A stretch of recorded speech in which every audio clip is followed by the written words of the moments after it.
भादो के महीना बाटे, पूरा गांव हमनी के बुड़ गयो रहला। मछरी मछरी तो अलेहल हो गइल बा, लोग मारी मारी खाता।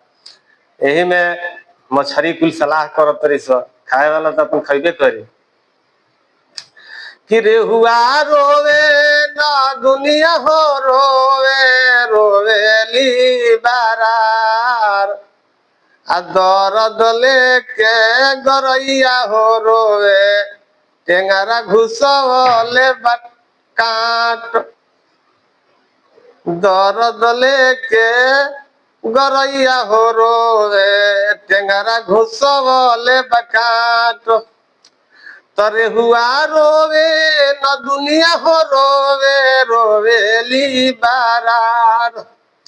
आ दर्द लेके गरैया हो रोवे, टेंगारा घुसवले काट।